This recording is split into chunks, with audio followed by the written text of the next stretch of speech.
देश में चुनाव है और आप सबको जानने में दिलचस्पी है कि कल जो मुलाकात हुई थी, बिल्कुल उसके बाद हम लोग गठबंधन में कितनी सीटों पे जा रहे हैं, कहां से लड़ने वाले हैं, ये सब चीजें आपके मन में। मैं भी 2 दिन से मीडिया के लोगों से बात नहीं कर रहा था क्योंकि मैं भी अपनी चीजों को फाइनलाइज कर रहा था, क्योंकि आदमी जो जितना आदमी बड़ी बड़ी बातें करता है या कुछ भी कहता है, उन बातों पे उसका टिका रहना बहुत जरूरी होता है। तो मैं उतना ही बोलता हूँ जितना मेरे अंदर हिम्मत होती है, उससे फालतू नहीं बोलता हूँ। मैं समझता हूँ कि 6 महीने पहले से हमने भी ये प्रयास किया था कि बहुजन समाज 85% बहुजन समाज इकट्ठा हो, जिसके लिए हमने अखिलेश जी पे भरोसा किया कि वो इस आंदोलन को आगे बढ़ाएंगे। और 6 महीने से लगातार हमारी मुलाकातें भी हुई, सकारात्मक बातें। हमारे जो मुद्दे थे, क्योंकि आप जिसके साथ गठबंधन में जा रहे हैं, क्योंकि सरकार बनने के बाद वो तानाशाही हो जाता है, और पिछला कुछ इस तरह का कार्यकाल भी एक लंबा समय का रहा है। तो जो मुद्दे थे, जैसे प्रमोशन रिजर्वेशन का मामला, सामाजिक न्याय का मामला, बैकलॉग का मामला, सब पे बात हुई। मुस्लिम साथियों को भी उन्होंने 18-19% आरक्षण देने की बात की थी। सब चीजें बात होने के बावजूद मैं समझता हूं कि सब चीजें, क्योंकि घोषणा करना और उन पर खड़े रहना, मुझे जवाब देना है समाज को। 2 अप्रैल के मुकदमे सरकार ने लगाए, इस सरकार को रोकने का हमने तमाम तरह से प्रयास किया, और इसलिए से 2 दिन से मैं यहाँ हूं। 1 महीना 10 दिन से हमारी बातचीत चली और अंत तक पहुंची, क्योंकि पिछले 9 साल से लगातार हम बहुजन समाज के लोगों को इकट्ठा करने का काम कर रहे हैं। बड़ी मुश्किल से हम अपने लोगों के अंदर रीढ़ की हड्डी पैदा कर पाए। उनका विश्वास टूट गया था कि भाई वो आगे नहीं बढ़ पाएंगे, क्योंकि जब हमारे आंदोलन की विचारधारा बदली, जो पिछला आंदोलन था, तो तकलीफ हुई। अच्छा, इस विषय में ये भी याद दिला दूं कि आज बहन जी का जन्मदिन है, तो माननीय बहन जी को भी जो है जन्मदिन की हार्दिक बधाई। वो दीर्घायु हो, स्वस्थ रहें, और उनके लंबी उम्र की मैं कामना करता हूं तथागत खुद से। भरपूर प्रयास किए गए, क्योंकि हमारे लोगों का एक भरोसा है। पिछली बार जो अखिलेश जी की सरकार में हुआ, उनको ये डर है कि अगर हमारा लीडर वहां नहीं होगा तो कल जो सरकार बन जाएगी हमारे लोगों के वोट से, तो मुझे नहीं लगता कि उनपे सारे मुद्दों पे बात हो पाए, क्योंकि जो उनकी पार्टी से शेड्यूल कास्ट के लीडर जीत के जाएंगे या नहीं भी जाएंगे, वो बेचारे अपने राष्ट्रीय अध्यक्ष के प्रति खिलाफ नहीं हो सकते। पूरी जिम्मेदारी से 2 दिन यहाँ रहने के बाद, सारी पार्टी कार्यकर्ता बात करने के बाद, सारी चीजों को छोड़ के हमने तय किया कि बीजेपी को रोकना है, किसी भी कीमत पर रोकना है। हम लोग बीजेपी को सत्ता में नहीं आने देंगे, क्योंकि मैं निर्दोष होते 16 महीने जेल में रहा, 100 से ज्यादा मुकदमे। आज भी आप देख लो कि प्रेस को नहीं करने दे रहे हैं। मुख्यमंत्री खुद प्रेस करते हैं, प्रधानमंत्री मास्क उतार के घूमते हैं सारे में। तो बीजेपी ने जो 69,000 शिक्षक भर्ती घोटाले के, इन सबको रोकने के लिए हमने एक कदम बढ़ाया। सकारात्मक रही सब चीजें, लेकिन अंत समय में मुझे लगा कि अखिलेश जी को दलितों की जरूरत नहीं है। वो इस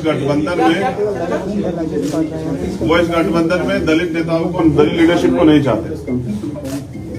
वो चाहते हैं कि उनको दलित वोट करें, लेकिन मेरा डर ये था कि अगर दलित उनको वोट कर देंगे तो कल जो उनके ऊपर एक आरोप पिछली सरकारों में भी रहा, क्योंकि मान्यवर काशीराम साहब को मैं नेता मानता हूं, उन्होंने भरोसा करके नेताजी को मुख्यमंत्री बनाया, फिर क्या हुआ आपके सामने। इसी डर को समाज के अंदर डर था। सारे बुद्धिजीवियों ने, हमने खुद में भी चर्चा की, सब लोगों ने कहा कि आप खुल के बात कीजिए कि कल ऐसा तो नहीं कि सरकार जाने के बाद, सरकार बनने के बाद जो है हम अपने विषय पे बात ही ना कर पाए, दलितों के साथ फिर वो शोषण हो, घर जलाए जाए, उनकी जमीन कब जाए, उनको पीटा जाए, उनको सताया जाए, महिलाओं के रेप हो, हाथरस जैसे कांड हो। और 2 दिन में निराशा हुई कि 1 महीना 10 दिन के बाद उन्होंने कल अपमानित किया। ये दुखद। अपमानित किया आपको?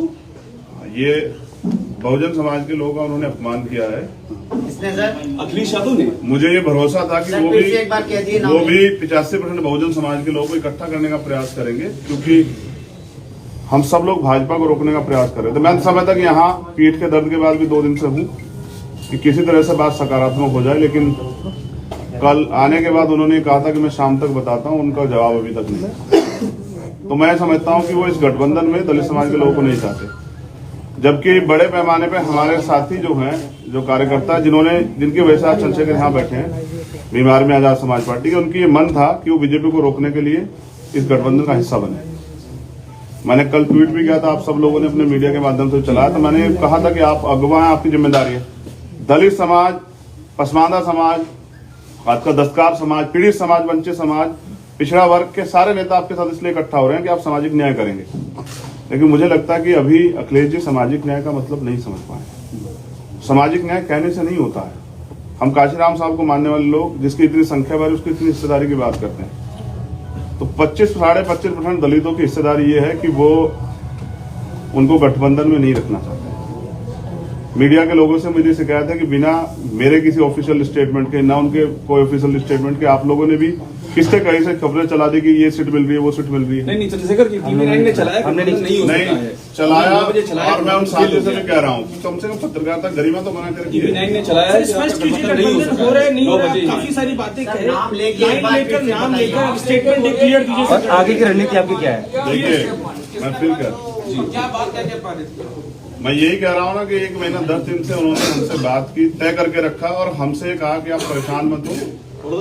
मैंने उनसे कहा कि आप बड़े भाई हैं, क्योंकि उनको चिंता हो या ना हो, वंचित वर्ग के लोगों की हमें चिंता है। मैं प्रमाणित भी करता हूं कि पिछले 5 साल में समाजवादी पार्टी के राष्ट्रीय अध्यक्ष किसी एक दलित की हत्या पे, रेप पे, कितने बड़े बड़े मामले में नहीं गए उनके घर। फिर भी हमने सारी चीजों को दरकिनार करके स्वाभिमान सम्मान की लड़ाई लड़ने वाले चंद्रशेखर उनके घर गए, 3-3 बार उनसे मुलाकात की, उनसे अपील की कि इसको बना लेते हैं। लेकिन वो शायद किसी मन से तय करके बैठे कि हमें दलितों की लीडरशिप नहीं खड़ी होने देनी। वरना मैं समझता हूं कि कल जब मैंने उनसे कह दिया था कि आप बड़े भाई आप तय कर लें, तो उनको मुझे बुलाना चाहिए। वो तो इसमें रोज दलित वंचित आपकी क्या मांगे थी उनसे जिनको उन्होंने नहीं मांगा? स्पेसिफिक अभी भी नहीं हो रहा है नहीं हो रहा है। चल रही है प्रेस कॉन्फ्रेंस, चैनलों पे एक स्पेसिफिक लाइन क्लियर बिल्कुल की क्या हुआ है सर? नहीं हुआ ये है कि अखिलेश जी के ऊपर मैंने कल जिम्मेदारी छोड़ी थी वहां से आने के बाद कि आप तय कर लें कि आप हमें गठबंधन में चाहते हैं, क्योंकि बात सीटें और ये सब चीजें कई मायने रखती है।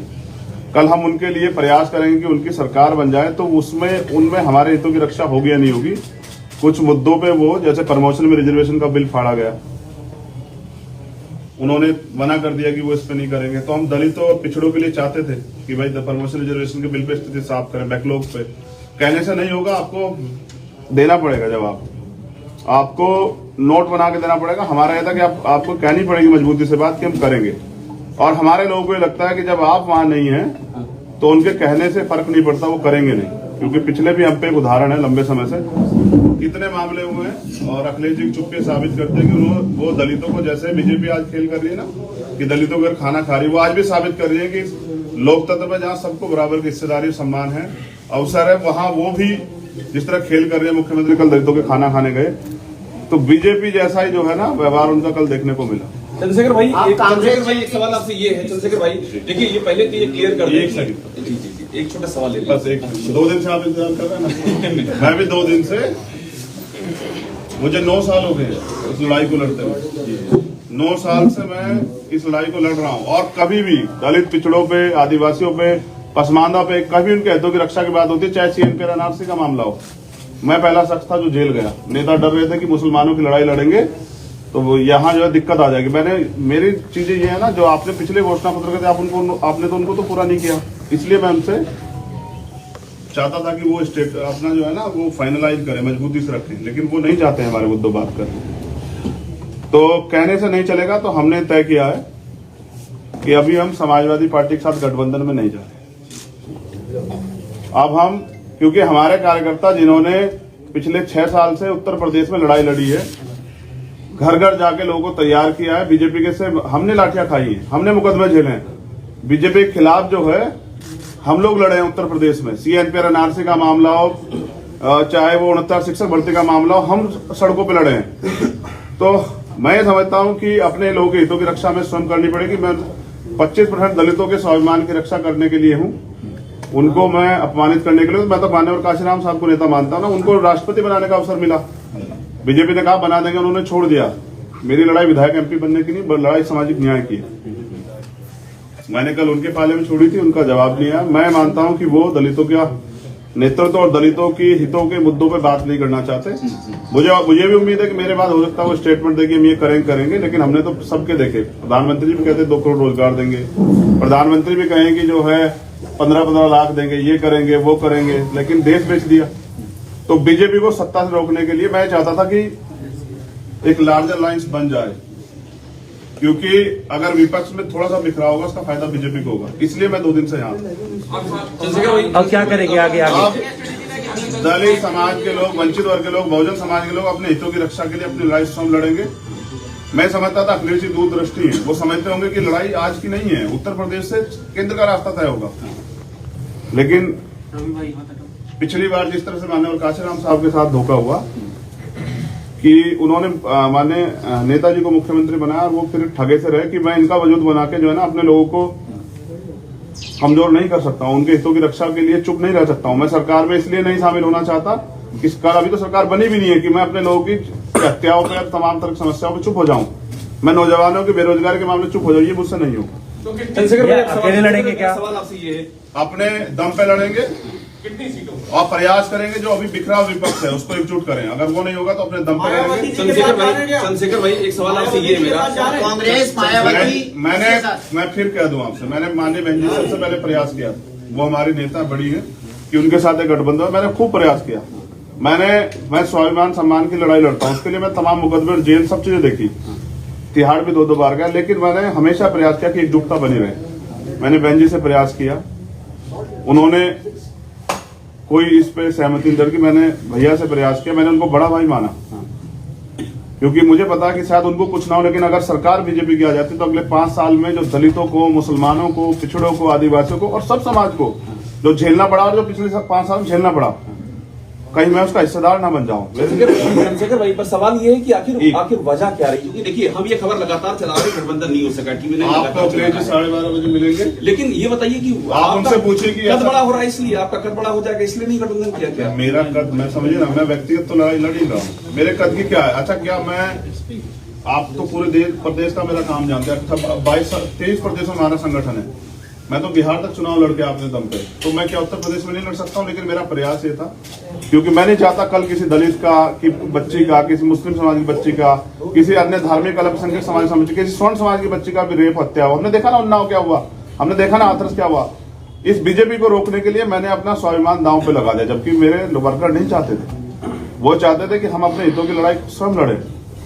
रावण साहब, मेरा एक सवाल आपसे ये है कि आप दूसरे असदुद्दीन ओवैसी हो गए हैं, क्योंकि ओवैसी के साथ भी कोई गठबंधन नहीं कर रहा है, आपको भी कोई अपने प्लेटफॉर्म पे नहीं लाना चाह रहा है। देखिए मैं क्या कह रहा हूँ, जब कोई अपने हितों के लिए लड़ता है ना तो वो उसको फिर कुछ ना कुछ तो सहना पड़ता। देखिए मैं सत्ता की, मेरी लड़ाई सत्ता कभी थी नहीं, ओवैसी के साथ सत्ता का सहारा लेके व्यवस्था परिवर्तन की लड़ाई थी। सत्ता को मैंने, जब सत्ता की बात चल रही थी ना, लोग चुनाव तैयारी कर रहे थे, तो मैं आंदोलन लड़ रहा था 2 तारीख को, 2 जनवरी को भोपाल में, जो पिछड़े वर्ग के हितों की रक्षा के लिए उनका आरक्षण जहाँ खत्म किया गया था, सरकार के खिलाफ लड़ रहा था। अभी आपने सर एक महत्वपूर्ण बात, विपक्ष को एकजुट करेंगे, तो वो कौन लोग होंगे जिनको आप एकजुट करेंगे? मेरा प्रयास रहेगा, मैं सभी लोगों नाम लेके बताइए सर, नाम लेके। क्या कह रहा हूँ, अब आप अगर आप ये भी सोचते हैं ना कि मुझसे तो नाम लेने की उम्मीद करते हैं, आप जाके उनसे पूछेगा कि आपने ऐसा क्यों किया।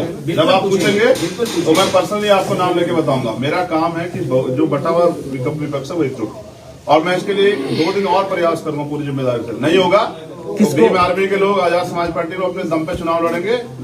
और गलत ये है ना कि मैं आपको अगर बुला के 10 बजे कि पीसी 10 बजे है और आपको 12 बजे तक इंतजार कराऊं तो आपका काम बाधित होगा। मुझे ऐसा लगता है मेरे साथ यही हुआ कि पिछले 2 महीने से हमसे कहा गया कि आप जो है ना हमारे साथ मिलकर वो करेंगे। हमारा प्रयास था, हमारा समाज चाहता था कि बीजेपी से किस तरह से छुटकारा मिले, और हम लड़े 5 साल। किसी का मामला हो, उन्नाव का हो, हाथरस का हो, जौनपुर का हो, 4 दलितों की हत्या की जाती, कभी कोई व्यक्ति नहीं जाता है। प्रयागराज में 4 दलितों के सामने उसकी माँ उस बच्ची के साथ हत्या होती है। आपने कुछ सीटों की मांग की थी क्या अखिलेश जी से? बात हिस्सेदारी की है, जिसकी इतनी संख्या बारी उसकी इतनी हिस्सेदारी। आपको 3 सीटें, चंद्रशेखर भाई आपको 3 सीटें दे रहे थे, हमारी जानकारी है, और उसमें 2 सीटें कह रहे थे आप उनके सिंबल पे लड़िए। तो मैं क्या कह रहा हूँ, ये आप उनसे पूछेगा कि दे रहे थे या नहीं दे रहे थे। आजाद भाई, TV9 का आजाद भाई, TV9 का आखिरी सवाल ये है कि आप किसको अप्रोच करेंगे, प्रियंका जी को, बहन जी को, या फिर अगर बात नहीं बनती तो अकेले कितनी सीटों पर मैंने लड़ेंगे? कहा कि मैंने हमेशा प्रयास किया, लेकिन लड़ाई जो है ना यहाँ इस प्रदेश में महिला सुरक्षा की है। ये लड़ाई इस प्रदेश में हक अधिकार की है, लड़ाई इस देश में बुनियादी है, मुद्दों की राजनीति है। मैं धर्म और उसकी राजनीति में नहीं जाता हूँ कभी। लड़ाई मुद्दों की राजनीति और मुद्दों पे बात नहीं होती। तो प्रियंका जी के साथ जाएंगे। महत्वाकांक्षाएं बहुत बड़ी हो गई है, ऐसी चर्चा पॉलिटिकल करते हुए तमाम इस तरह से आपने स्टैंड रखा है, सपा के लीडरों का भी स्टैंड है। क्या कब ये राजनीति में उपजे जो बात की जा रही है कोई अधिक मुद्दा है आपको? मुझे बस इतना बताइए कि विधायक बनने के लिए किस उम्र की जरूरत होती है, उसकी सीमा क्या है बताइए।